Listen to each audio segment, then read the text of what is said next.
Hey, what's up YouTube? It's Jose Serrano from Jose Serrano Special Vehicles.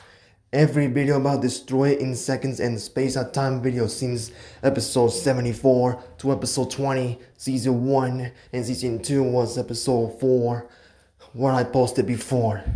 You're about to see the Bill Birch barrel rolling 11 times, the barrel rolling Dragster 3 times, the barrel rolling stolen car, the Switzerland helicopter crash, and the front flipping rally after the rear bombs hitting nearby the crowds. Also the funny car bodies launching to the sky and hitting to the track. Before I begin this video, I want you to see check episode 20 to episode 74 since I posted season 1 and 2, episode 28, 29, episode 60, and episode 63 in season 1 since episode 69 before the final episode in season 1. Now let's begin this video. So stand up, it's showtime. Being active and enjoy the show.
La vida pende de un hilo.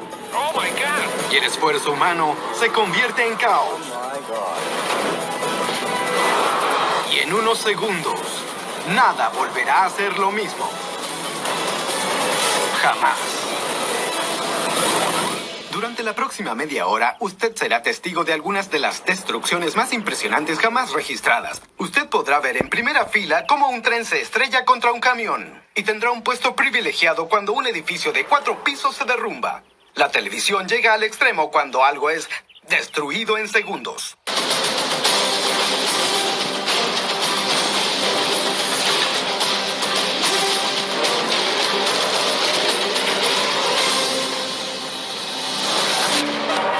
En el territorio de Estados Unidos hay unos 140,000 cruces ferroviarios.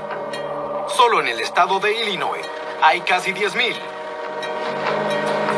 A pesar del peligro, a menudo los conductores ignoran las señales de aviso y las bocinas de los trenes al tratar de cruzar la línea.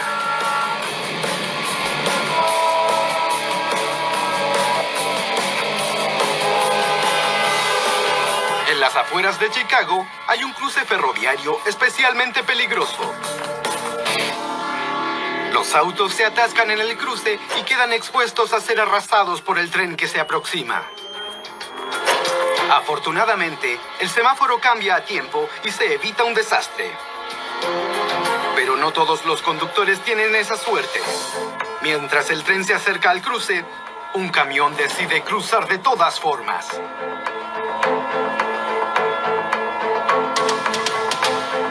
Al parecer, el camión está fuera de peligro, pero la fila de autos que hay atrás le impide retroceder. Y el tren de carga se acerca amenazadoramente.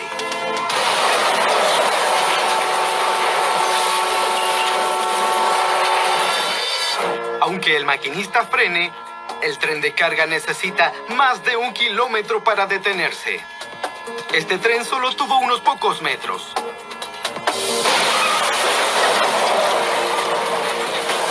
El camión se dobla y se estrella contra los vehículos de la fila.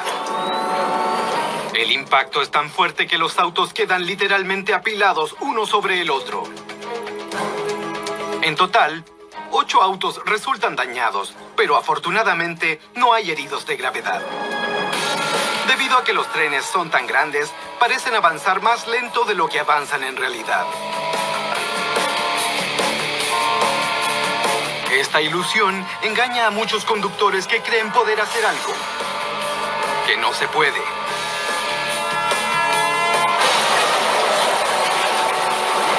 4 de julio de 2001, miles de fanáticos se reunieron en la pista de carreras del mar para ver al temerario motociclista Bubba Blackwell intentar batir su propia marca de saltar 20 autos.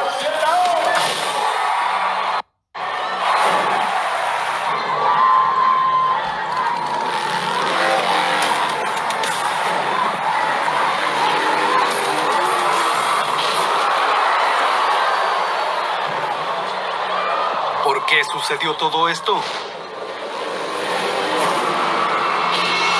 La tierra de la pista se soltó para facilitar las carreras de caballos. La capa superior del suelo hace que la llanta trasera de Blackwell pierda tracción mientras acelera. Cuando llega a la rampa, pierde fuerza. El salto es muy corto.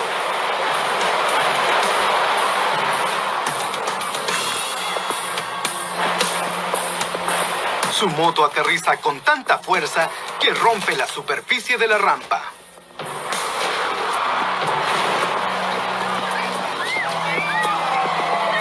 Bubba yace inconsciente, mientras los paramédicos buscan signos de vida en él. Tiene todas las costillas rotas, también su hombro derecho y 6 vértebras. También el vaso está dañado y la pelvis destrozada. Irónicamente, la capa superior del suelo que causó el accidente también amortiguó la caída de Bubba, salvando su vida.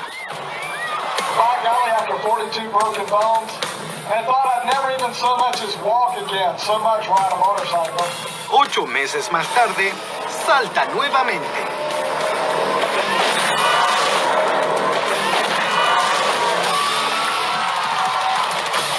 Hoy, muchos consideran a Bubba Blackwell como el temerario más grande de Estados Unidos que aún vive.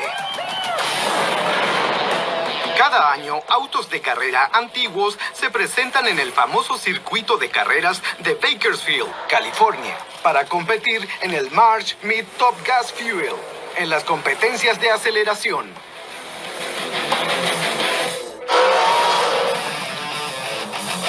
Mientras el conductor Bill Burch pone su auto de 1500 caballos de fuerza en posición, sabe que debe dar lo mejor de sí para llegar a la meta. La luz es verde. Los competidores aceleran. De pronto, Bill pierde el control.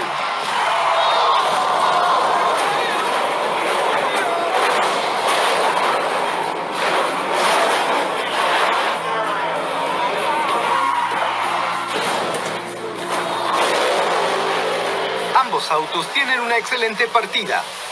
Pero 240 metros más allá, Burch se desvía al otro camino. Trata de regresar, pero cuando el auto gira a la izquierda, choca con la valla de seguridad a más de 160 kilómetros por hora. Luego de 11 vueltas, el auto reforzado con fibra de vidrio finalmente se detiene.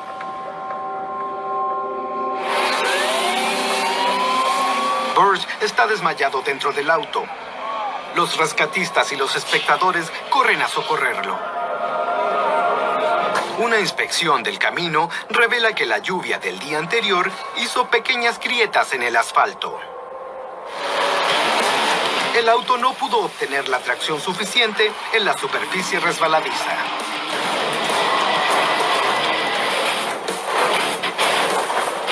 El auto de $100,000 está completamente destruido, pero gracias a la jaula antivuelcos y al equipo de seguridad, Burch se aleja con solo una contusión y 2 dedos rotos. Los bomberos llegan a apagar un incendio en el antiguo centro urbano del distrito de París, Texas. Una tienda de muebles está completamente en llamas. Para evitar una tragedia, si el fuego se sale de control, el jefe le pide a su equipo que mantengan distancia.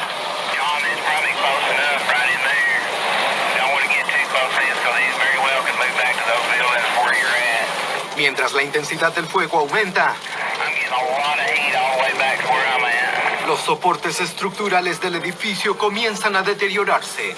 Momentos más tarde, una parte del edificio colapsa.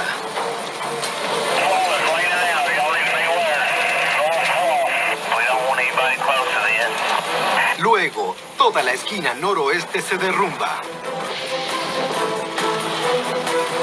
Los bomberos temen que los edificios vecinos estén en riesgo.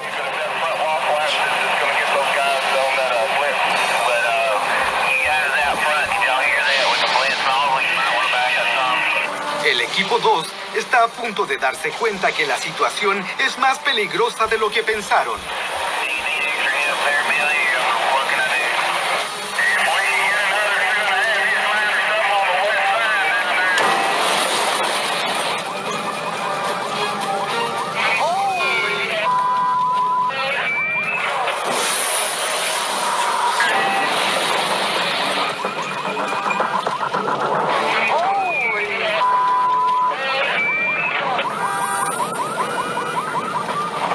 La explosión es tan fuerte que parte un poste telefónico por la mitad y lanza ladrillos en llamas a cientos de metros. That was incredible.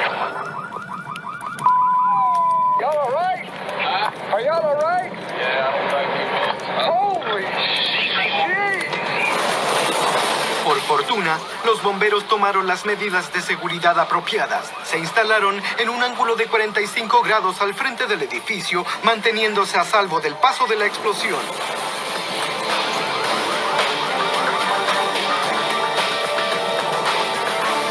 Al amanecer, el fuego aún continúa y la magnitud de los daños se hace evidente. Los investigadores no pudieron determinar lo que causó la explosión, pero gracias a las medidas de seguridad implementadas, ninguno de los bomberos resultó herido. Los negocios en Surat, India, se encuentran cerrados. Una multitud se reúne en un edificio del centro que está a punto de derrumbarse. Se pueden ver grandes grietas donde el edificio se desprende de sus cimientos. Ya lleva 2 días inclinado. Ahora parece inclinarse más y más cada minuto. Finalmente el edificio de 4 pisos llega a un punto donde ya no hay vuelta atrás y la gravedad hace el resto.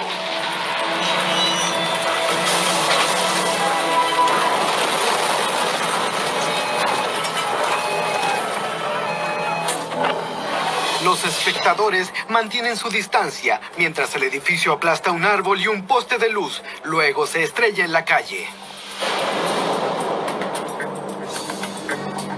Cuando el polvo se aclara, los equipos de emergencia se acercan para extinguir unos incendios pequeños. Ahora lo único que queda es limpiar el desorden.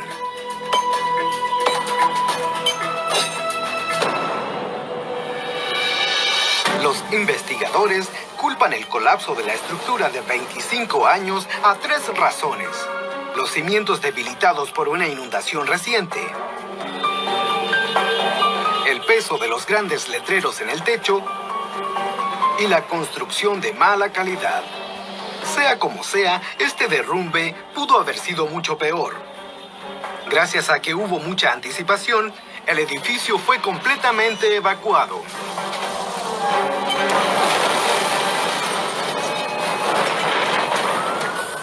Maple Heights, Ohio. What's that? That pole went up right in front of me. Look at, oh my God, look at it. Oh my God. Minutos antes, los bomberos acudieron al lugar de una filtración de gas natural y obligaron a la gente a evacuar. We have to make sure everybody's evacuated out of here. Take all the people that you can to the middle school. Una tubería de gas y una de agua fueron accidentalmente cortadas por un obrero de la construcción. Si el gas se enciende, puede provocar una enorme explosión. Get out of the way, everybody back up, back up. We got flames from the telephone pole. I understand, everybody stand back, get back. That pole went up right in front of me. Look at, oh my God, look at it. Oh my God. Get out of the way, everybody back up. El gas natural, que es 87% metano, se encendió cuando entró en contacto con el poste de luz. Momentos más tarde, las llamas alcanzan 45 metros de altura. El intenso calor se siente a cientos de metros de distancia.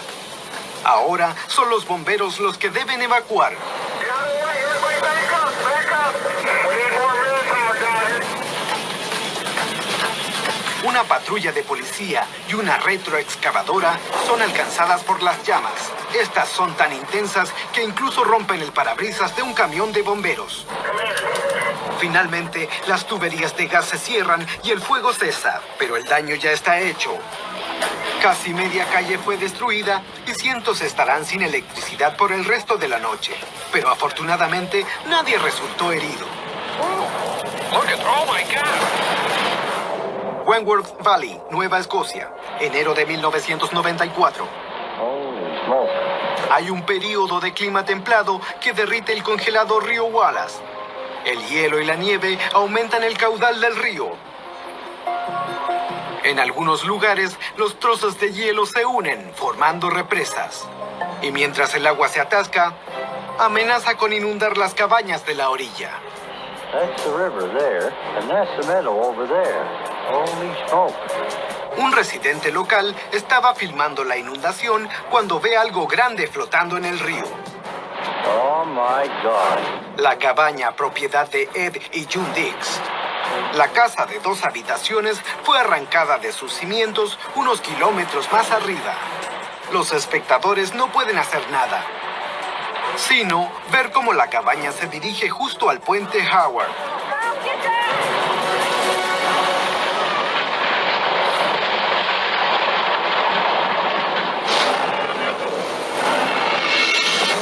Listen to Titan going. Los muros de madera no son buena combinación con este puente de acero y concreto, y lo que queda se lo lleva la corriente. Por suerte, la familia Dix no se encontraba en su cabaña cuando fue arrancada de sus cimientos.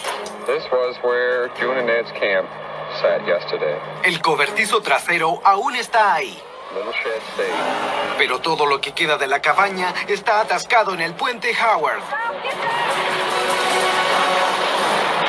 Wilmington, Carolina del Norte. Esta ciudad portuaria, fundada en 1839, fue el baluarte del ejército confederado durante la Guerra Civil y hoy algunos actores la recrean para los turistas. Los trabajadores están reemplazando un monumento de la Guerra Civil. Pero las cosas no tienen un buen comienzo cuando el monumento de varios cientos de kilos se balancea hacia unos cables eléctricos. Pero no sucede nada. Momentos más tarde, hacen un segundo intento. Pero el bloque de granito parece ser muy pesado para la grúa. Los obreros escapan mientras la grúa se tambalea colapsando.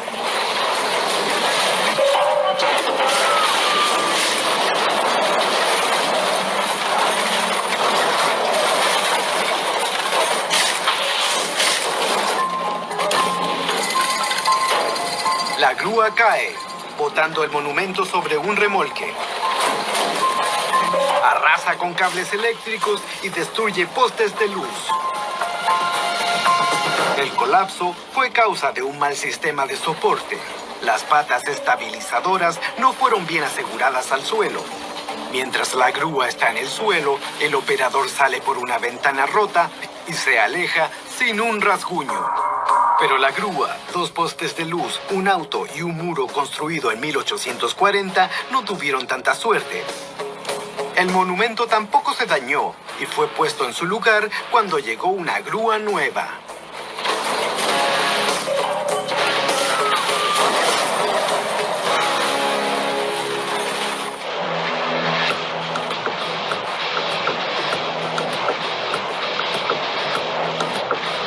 En octubre de 1944, la derrota de los japoneses a manos de las fuerzas aliadas parece inevitable. Tratando de provocar la mayor cantidad de daño posible a los aliados, el ejército japonés forma unidades de ataque especiales, bombarderos suicidas, conocidos como kamikazes. Cargados con explosivos, los aviones de caza kamikazes apuntan a las partes más vulnerables de las naves del enemigo. el área de combustible, el puente de mando o el depósito de municiones. Aunque solo el 14% de los kamikazes le aciertan a sus objetivos y solo un 8% de los barcos atacados se hunden, la devastación que causan es impresionante. 4.800 soldados aliados resultan heridos y casi 5.000 mueren. Pero tal vez la cifra más asombrosa es que cerca de 4.000 pilotos kamikazes vuelan hacia su muerte.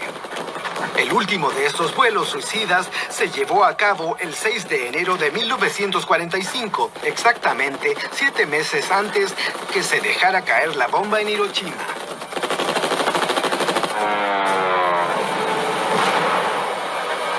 Soy Ron Pitts. Nos veremos otra vez en Destruido en Segundos.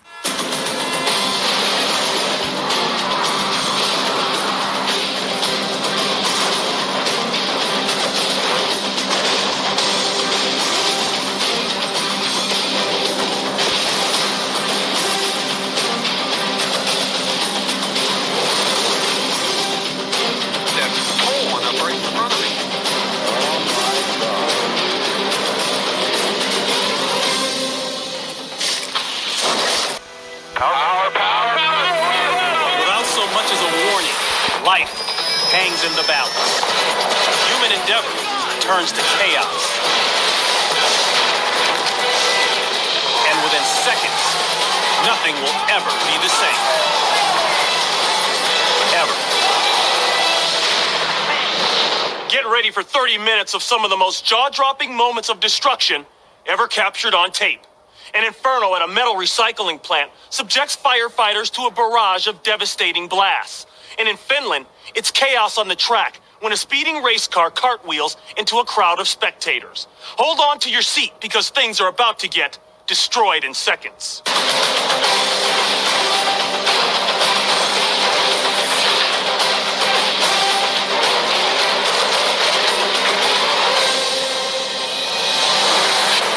Walton Hills, Ohio. A fire breaks out in a metal recycling plant. The building is filled with metals such as titanium steel and highly combustible magnesium. Pouring water on a magnesium fire can result in an explosion. But fearing the fire might spread to a nearby gas station, firefighters decide to hit the building with their water cannons.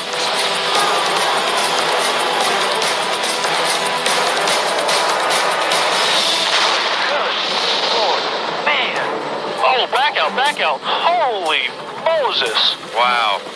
What was that? The massive explosion sends shards of white-hot magnesium raining in all directions. Firefighters immediately back out of the danger zone. All right, give me the counting. Everybody okay?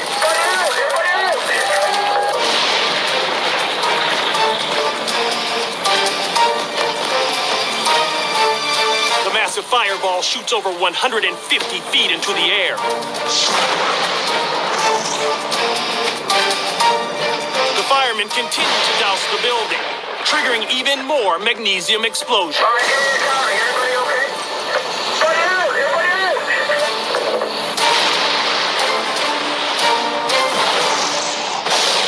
The most effective way to fight a magnesium fire is to smother it with sand.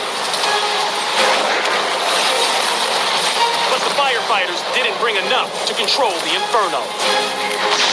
When water comes in contact with burning magnesium, it breaks down into hydrogen and oxygen.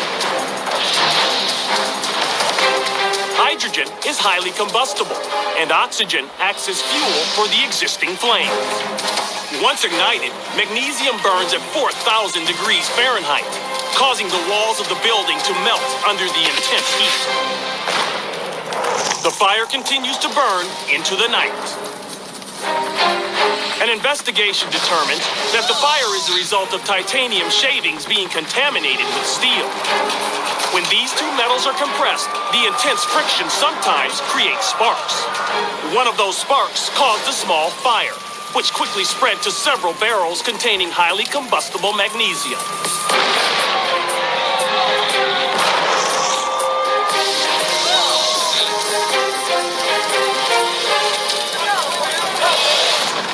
Everyone inside inside the building makes it out safely, and no one is injured.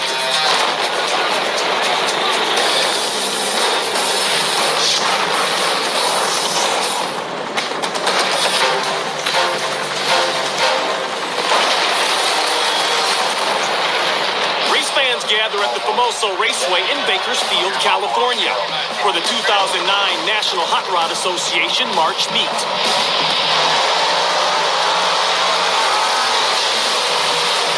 Pulling up to the starting line in his nostalgia funny car Red Dragon is Tom Padilla.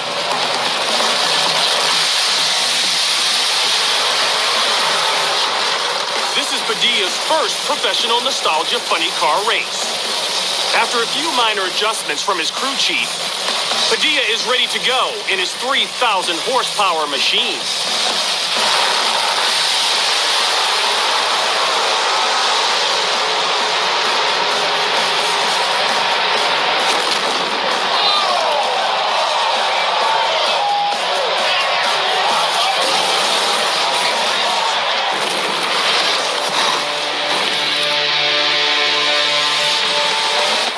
Takes off and within seconds hits 235 miles per hour. Just as he crosses the finish line, the supercharger in his engine explodes, which blows off the car's burst panel. Designed to relieve pressure in case the supercharger blows, the flying burst panel breaks the latch holding the fiberglass body onto the chassis.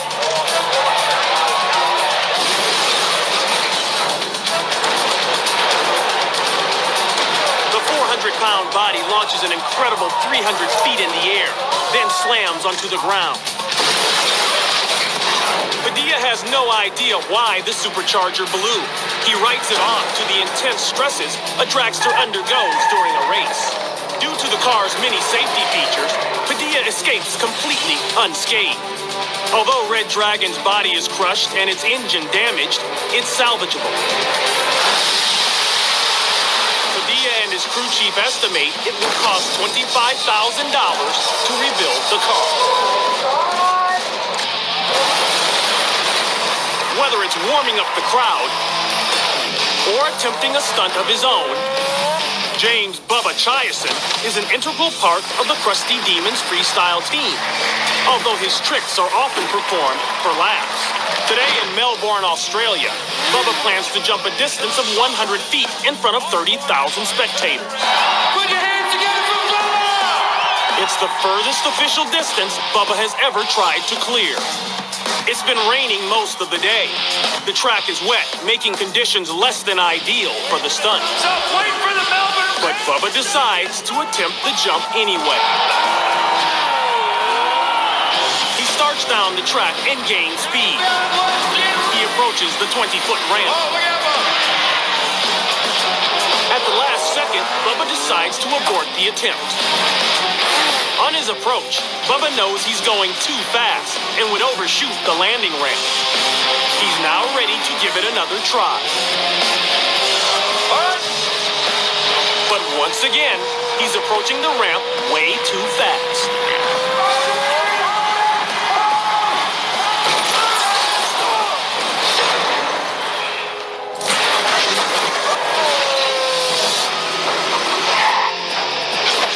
For a safe landing, Bubba should hit the ramp at roughly 45 miles per hour, but he's going 62 miles per hour.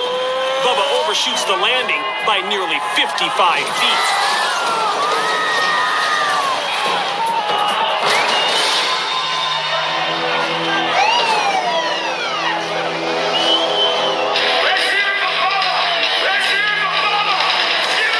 Bubba's hurt, but he gets up and is taken to the hospital for treatment. 2 days later, Bubba talks about his injuries. A little battered up, broken sternum, 3 broken ribs, 2 of them twice, broken hand, cracked hand, I guess, and my back, but that's cool, it's just normal, so I'm good. Bubba blames the rain for the mishap. Because of water on his goggles and his speedometer, Bubba can't see his speed. He tries to feel it out, but he overcompensates, causing the crash.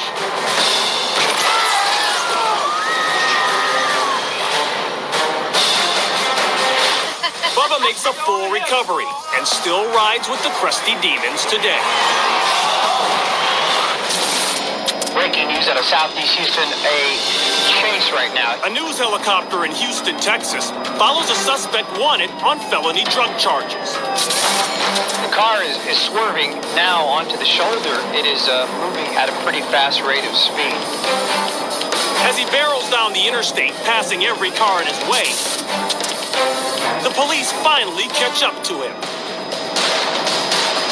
You can see the Houston Police Department car coming up right behind him. He exits the freeway and enters a neighborhood, just as another newscopter joins the chase. This is not so far from the downtown area. He tears through residential streets, runs stop signs, and takes high-speed turns. Even with this particular camera zooming in as it is, you can still tell the car is moving at a very fast rate of speed. 30 minutes into the chase, the suspect blows past an intersection and loses control.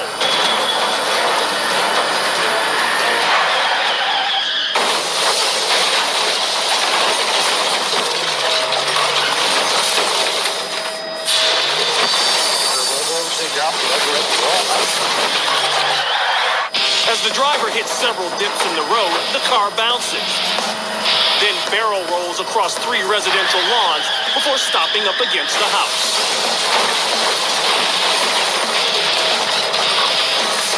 Seconds later, police surround the vehicle. The driver makes his way out of the wreckage and is apprehended. He faces additional felony charges for evading arrest and illegal possession of a firearm. The house is only slightly damaged, and no one inside is injured. Despite this high-speed crash, the suspect suffers only a broken wrist and minor cuts and bruises.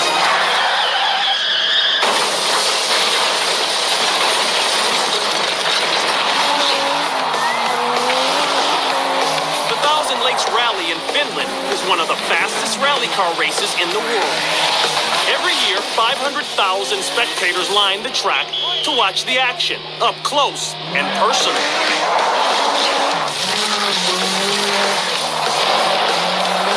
One of the race's most notable stages is known throughout the sport as Onnenpojat. Infamous for its sweeping corners, blind crests, and big jumps, Onnenpojat has been the site of numerous accidents and a few fatalities.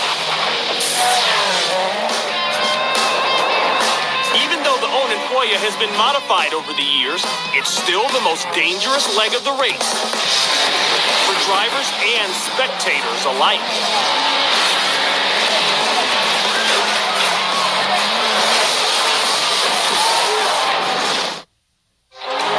Every year, 500,000 spectators line the track of the Thousand Lakes Rally in central Finland to watch one of rally cars' most challenging circuits.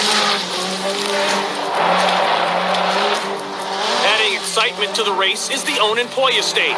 This leg of the track is notorious for being one of the most dangerous in rally car racing. Spectators flock to the area hoping to witness some spectacular crashes. Unaware that they're not only going to see one, they're about to be part of one.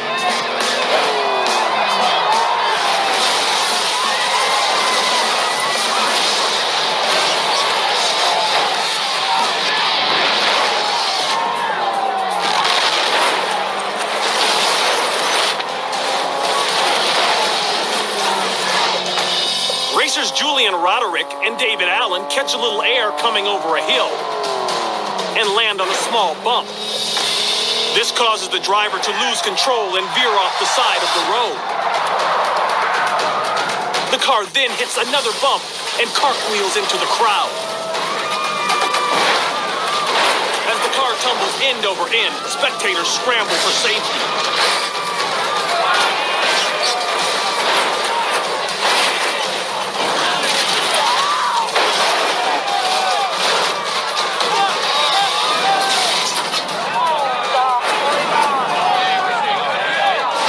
After flipping over 5 times, the drivers are rattled but not seriously injured.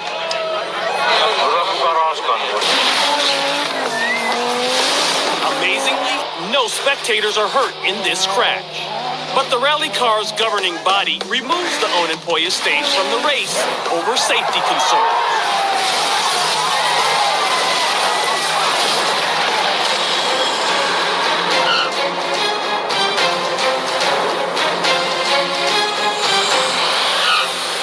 December 4th, 1996.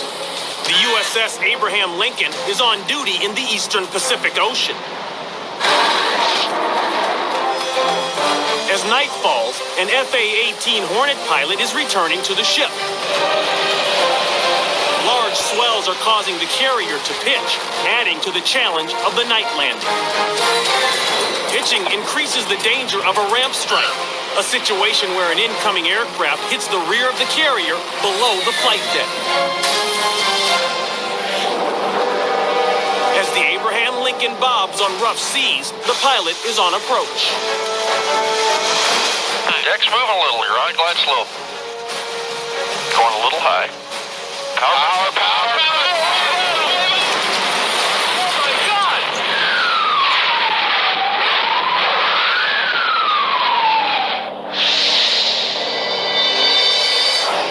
As the pilot maneuvers his F-18 toward the flight deck, he approaches at the proper angle and speed.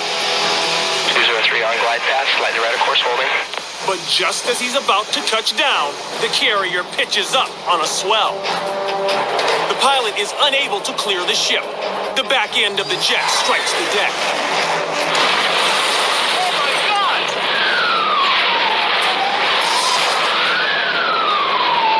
Oh my God! Hundreds of gallons of jet fuel explode as the plane skids across the flight deck and falls off the edge of the carrier. The pilot ejects after the crash and is later recovered from the water. Despite suffering severe injuries, he makes a full recovery. The $57 million fighter jet is never recovered.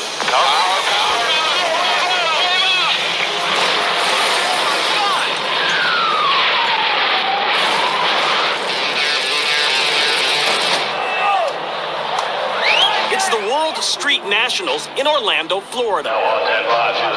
Some of the fastest street cars on the planet are here to compete in the quarter mile.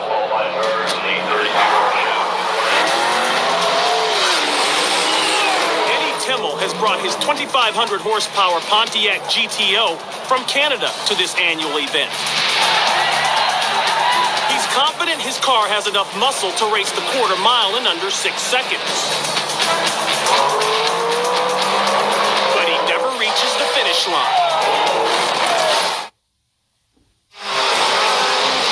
Orlando, Florida.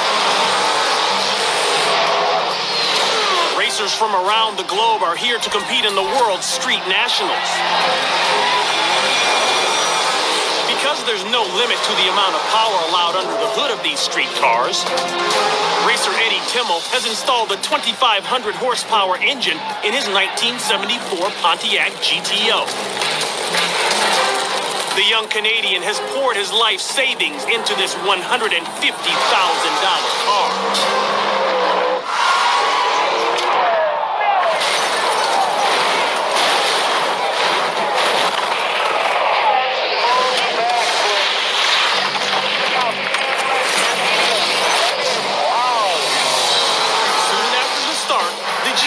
Veers into a steel guardrail and is launched into the air, dangerously close to spectators. The driver's door and roof are torn away, exposing Eddie inside.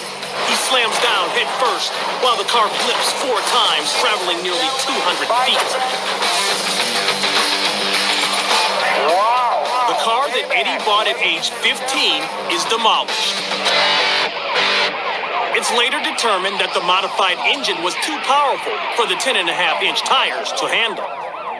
There simply wasn't enough traction to keep the car moving straight. It's a good thing I didn't go into the ground. Eddie survives this violent crash with only a few bruises. Eddie is is able to build a new car through the support of the racing community. But because of his accident, the track replaces its steel guardrails with stronger concrete barriers in hopes of keeping cars from careening into the crowd.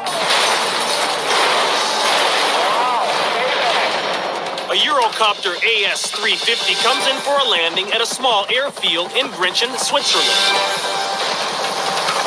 Landing a helicopter amidst other aircraft is a risky endeavor. With a rotor diameter of 35 feet, it's a tight squeeze for the AS-350.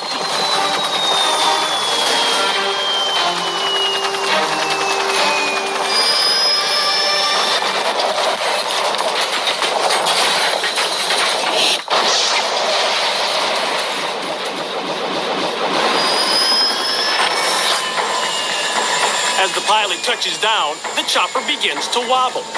The 2,700-pound chopper violently swings counterclockwise, then slams onto its side. As debris flies, two mechanics working nearby freeze in fear. Airport officials sound a siren to summon a rescue crew.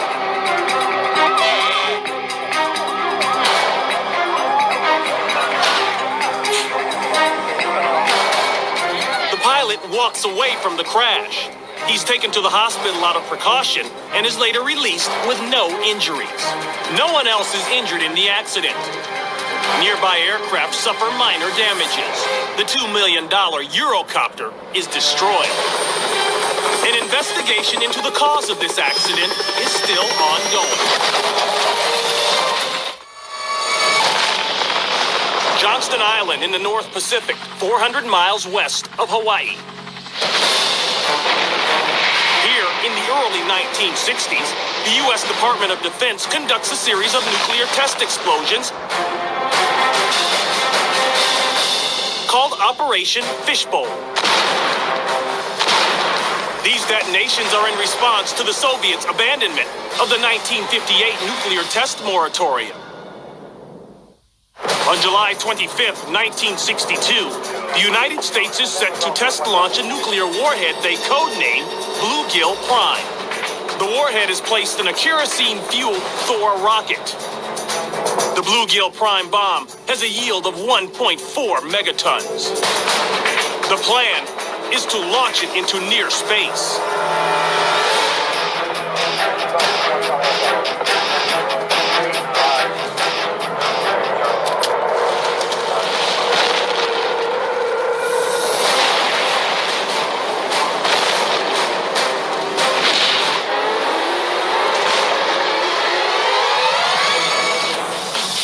At ignition, the Thor's engine malfunctions.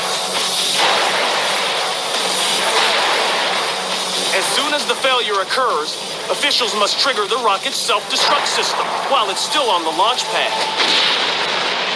I'm Ron Pitts. Thank you for watching Destroyed in Seconds. 别走开！墨菲定律表示，会出错的事一定出错。目睹更多的灾难事件，就在毁灭瞬间。接着继续播出。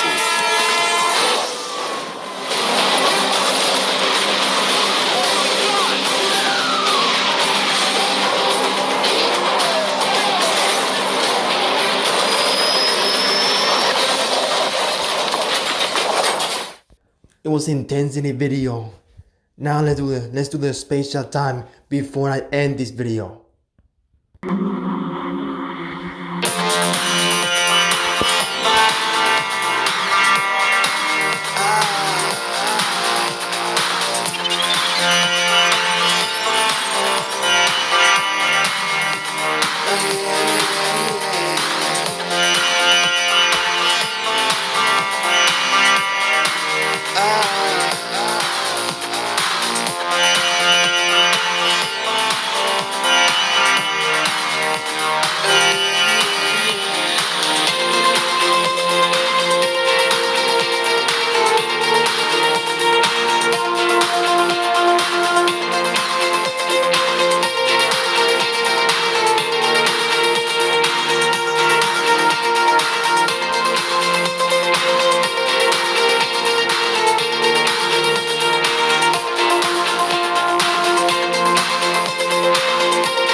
Alright, that's the end of Space and Time Destroying Seconds.